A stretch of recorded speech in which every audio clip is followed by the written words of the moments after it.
Praise the lord. మన ప్రభును మన రక్షకుడైన యేసుక్రీస్తు వారి ఉన్నతమైన నామంలో మీ అందరికీ మా హృదయపూర్వక వందనములు.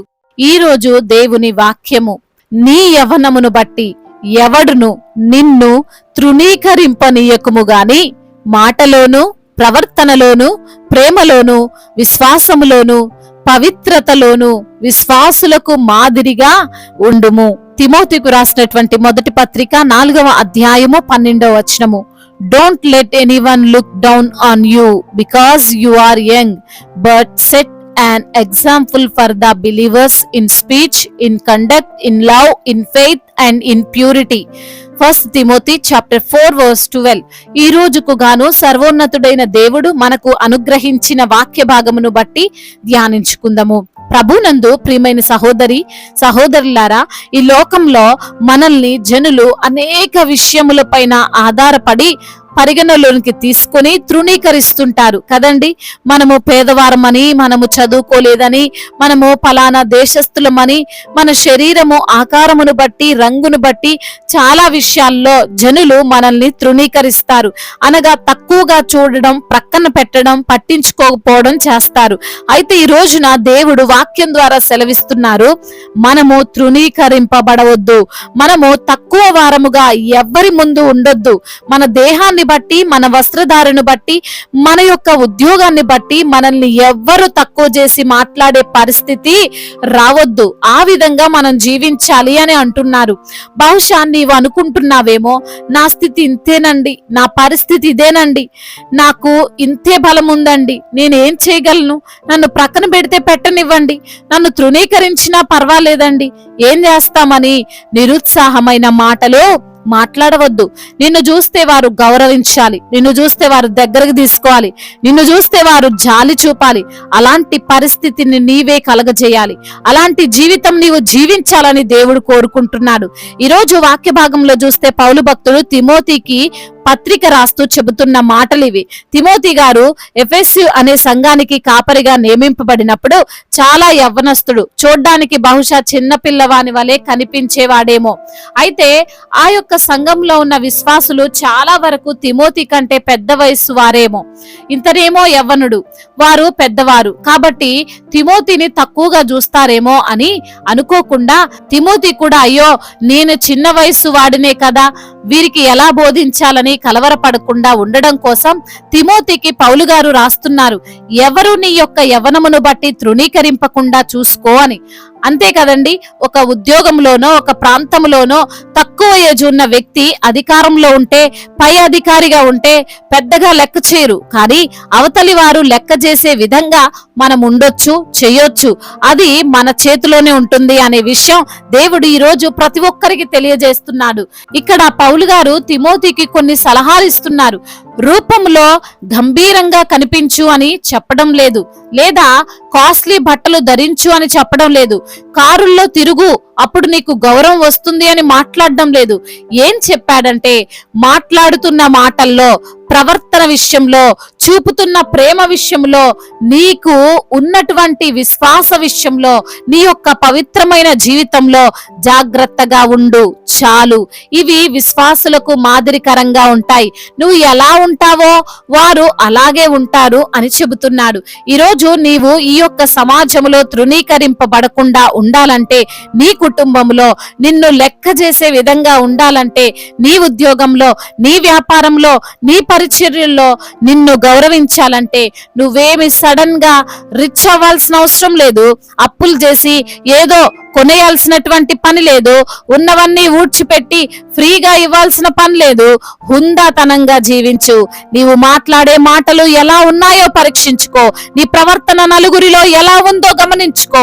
నీవు ప్రేమిస్తున్నావా, ద్వేషిస్తున్నావా అనే విషయము పైన ఆధారపడి ఉంటుంది. ముఖ్యంగా పవిత్రమైన జీవితం, మచ్చలేని జీవితం కలిగి ఉండాలి. మరీ ముఖ్యంగా విశ్వాసములో అభివృద్ధి చెందాలి. ఇవి చాలు, నిన్ను ఎవరు తృణీకరింపరు. డబ్బును బట్టో, గృహాన్ని బట్టో, నీ జాబును బట్టో నీవు గౌరవాన్ని పొందుకోలేవు. అవి ఉంటేనే గౌరవం ఉంటుంది అనుకుంటే తప్పు. కొన్నిసార్లు బహుశా వాటిని బట్టి గౌరవం వస్తుంది, కానీ అది ఎంతో కాలం నిలవదు. ఒపీనియన్ మారిపోతుంది. కానీ నీవు తృణీకరింపబడడానికి ఆస్తులు అంతస్తులు కారణం కాదు అని నువ్వు గ్రహించి నీవు మాదిరికరంగా ఉండు. నీవు తృణీకరింపబడవద్దు, గౌరవింపబడాలి. దేవుడు ఈ మాటలను దీవించి మన హృదయములో ఫలింపచేయునుగాక. వాక్య భాగమును బట్టి ప్రార్థించుకుందాము. ప్రతి ఒక్కరు కూడా ప్రార్థనలో ఏకీభవించగలరు. ప్రార్థన. మహాశక్తి సంపన్నుడా, మహోన్నతుడా, కృపా కనికరములు కలిగిన దేవా, జీవాధిపతి, మీకు స్తోత్రాలు చెల్లిస్తున్నాము తండ్రి. అద్వితీయ దేవుడవు, ఆరాధనకు యోగ్యుడవు, అన్ని వేళలా పూజ్యుడవు తండ్రి. మీకు స్తోత్రములు తండ్రి. అవునయ్యా మరి తండ్రి, మా యొక్క మరి తండ్రి స్థితిని బట్టి ఎవరు కూడా మమ్మల్ని తృణీకరింపనివ్వకుండా ప్రభా, మేము మాటలోను, ప్రవర్తనలోను, ప్రేమలోను, విశ్వాసములోను, పవిత్రతలోను విశ్వాసులకు మాదిరిగా ఉండమని తండ్రి ఈ రోజున లేఖనము ద్వారా మీరు మాతో మాట్లాడారు. అవునయ్యా మరి తండ్రి, అయా దేన్ని బట్టి ప్రభా మమ్మల్ని వారు తృణీకరించే వారముగా మేము ఉండకూడదని తండ్రి సెలవిచ్చారు. అయ్యా ఎందరైతే బిడ్డలు వాక్యమును విని ప్రార్థనలో ఏకీభవిస్తున్నారో ప్రతి బిడ్డను మీరు పేరు పేరున దీవించండి అయ్యా, ఆశీర్వదించండి, బలపరచండి. మీ కృప, మీ కటాక్షము, మీ బాహు ప్రతి బిడ్డ పైన ఉంచమని వేడుకుంటున్నాము దేవా. అయా అనారోగ్యంతో బాధపడుతున్న బిడ్డలను మీరు ముట్టండి, సంపూర్ణ ఆరోగ్యాన్ని దయచేయండి, వారిని మీరు స్వస్థపరచండి. ఎటువంటి అయా మరణకరమైనటువంటి రోగమైనప్పటికీ యేసు నామములో స్వస్థతను దయచేయండి తండ్రి. మరణమును కూడా జీవముగా మార్చగలిగిన దేవుడవు తండ్రి, మీరే బిడ్డలకు సహాయము దయచేయమని వేడుకుంటున్నాం. ఆర్థికంగా బిడ్డలను బలపరచండి, అప్పుల ఊబిలో నుండి విడుదల దయచేయండి ప్రభా. అయా మరి తండ్రి, అయ్యా వారికి ఎంతైతే అప్పుందో యేసు నామములో అప్పును కొట్టివేయండి దేవా. కుటుంబములో క్షేమాన్ని దయచేయండి, కుటుంబములో సంతోషాన్ని దయచేయండి, కుటుంబంలో ఉన్న విభేదాలను కొట్టివేయండి ప్రభా. అయ్యా ఒకరంటే ఒకరికి పడని ఆలోచనలన్నింటినీ తీసివేయమని వేడుకుంటున్నాము దేవా. అదే విధంగా నా ప్రభా, ఉద్యోగం లేని బిడ్డల నిమిత్తం ప్రార్థిస్తున్నాము తండ్రి. వారికి మంచి ఉద్యోగం దయచేయండి అయ్యా. కాంపిటేటివ్ ఎగ్జామ్స్ కు ప్రిపేర్ అవుతున్న బిడ్డల్లో ప్రభా మీ జ్ఞానం చేత నింపమని వేడుకుంటున్నామయ్యా. అయా వ్యాపారాలు చేసుకున్న వారిని దీవించండి అయ్యా. అయా నష్టాలను లాభకరంగా మార్చమని వేడుకుంటున్నాము తండ్రి. చేతి పని చేసుకున్న వారిని దీవించండి అయ్యా, వారి కష్టార్జితాన్ని ఆశీర్వదించండి అయ్యా. అయ్యా మరి తండ్రి, కూలి పని చేసుకున్న బిడ్డలకు తోడుగా ఉండండి నా ప్రభా. రైతులను దీవించండి అయ్యా, వారు వేసే పంట సమృద్ధిగా పండడానికి సహాయము దయచేయండి అయ్యా. అయ్యా ఈ రోజున ఎందరైతే బిడ్డలు ప్రభా ప్రయాణాల్లో ఉన్నారో వారి ప్రయాణం అంతటిని క్షేమకరముగా ఉండులాగున సహాయము దయచేయండి అయ్యా. మీ దేవదూతల కావాలని వారికి దయచేయండి అయ్యా. రక్షణ లేని బిడ్డలకు రక్షణ దయచేయండి తండ్రి. అయ్యా ప్రతి బిడ్డ రక్షింపబడినట్లుగా సహాయము దయచేయండి అయ్యా. మీ సువార్తను తెలుసుకునేటువంటి మనసును వారికి దయచేయండి అయ్యా. మీరే నిజమైన దేవుడని వారి ప్రభా పూర్ణ హృదయముతో అయ్యా మీ పైన విశ్వాసం ఉంచే కృపను దయచేయండి దేవా. అదే విధంగా నా ప్రభువా, చిన్న బిడ్డలను కాచి కాపాడండి అయ్యా. యవన బిడ్డలకు మీరు తోడుగా ఉండండి. యవన వయసులో మీ కాడిని మోసే కృపను దయచేయమని వేడుకుంటున్నాము దేవా. అయ్యా మరి తండ్రి, చెడు వ్యసనాలకు బానిసలవుతున్న బిడ్డలు ఉన్నారయ్యా. ఆ డ్రగ్స్ ఎడిక్షన్, ఆ గేమ్స్ ఎడిక్షన్స్ నుంచి వారికి విడుదల దయచేయండి అయ్యా. తల్లి మాట, తండ్రి మాట వినడానికి, ముఖ్యంగా మీ యొక్క మాటను వారు వినడానికి సహాయము దయచేయండి. మీ యందు భయభక్తులు కలిగిన జీవితాన్ని వారికి మీరు ప్రసాదించండి నా ప్రభువా. అయ్యా వివాహాల విషయంలో మీ చిత్తం ఏమిటో బిడ్డలకు బయలుపరచండి. కోర్టు సమస్యలు, భూతగాథ సమస్యలు అన్నిటి నుంచి కూడా విడుదల దయచేయండి తండ్రి. అయ్యా అదే విధంగా నా ప్రభువా, అధికారులకు మీరు తోడుగా ఉండండి అయ్యా. న్యాయమైన పాలన వారు పాలించుటకు సహాయము దయచేయండి అయ్యా. అయ్యా మీ యొక్క జ్ఞానమును వారికి అనుగ్రహించండి తండ్రి. మా భారతదేశాన్ని దీవించండి అయ్యా. సమాధాన దేశముగా ఉండునట్లుగా కృప చూపించండి తండ్రి. ప్రేమ కలిగిన దేశముగా అయ్యా మా భారతదేశాన్ని నిలవబెట్టండి తండ్రి. దైవజనులందరికీ తోడుగా ఉండండి అయ్యా. సువార్థికులను మీరు బలపరచండి అయ్యా. సంఘాన్ని వృద్ధి పొందించండి అయ్యా. అయ్యా విస్తరింప చేయండి తండ్రి. మిషనరీస్ ని దీవించండి అయ్యా. వారు చేస్తున్న తండ్రి ఆలోచనలు మీరు సఫలము చేయండి దేవా.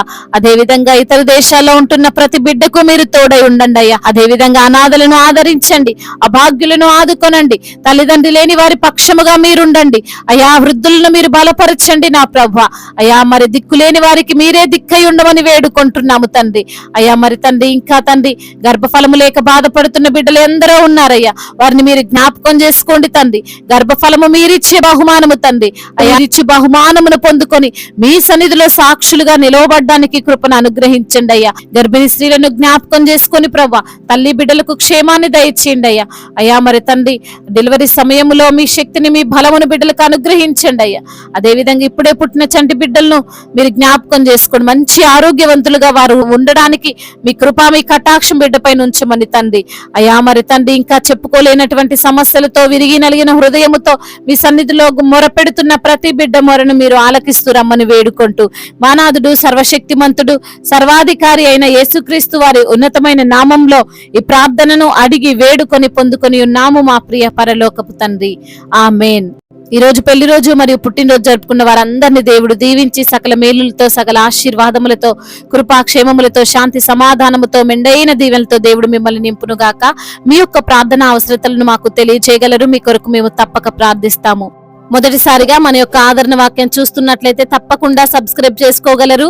ఈ వాక్యం మీకు ఆశీర్వాదకరంగా ఉండినట్లయితే కనీసం ఒక 10 మందికైనా ఈ యొక్క వాక్యాన్ని పంపి మీరు కూడా దేవుని యొక్క రాజ్య సువార్తలో పాలిభాగస్తులు కావాలని దేవుని పేరిట మనవి చేసుకుంటున్నాను. దేవుడు మిమ్మల్ని ప్రేరేపించినట్లయితే విశ్వాసముతో సాగుతున్న ఈ పరిచర్యను ప్రోత్సహించండి. May God bless you all. దేవుడు మిమ్మల్ని బహుగా దీవించి ఫలింపచేయును గాక.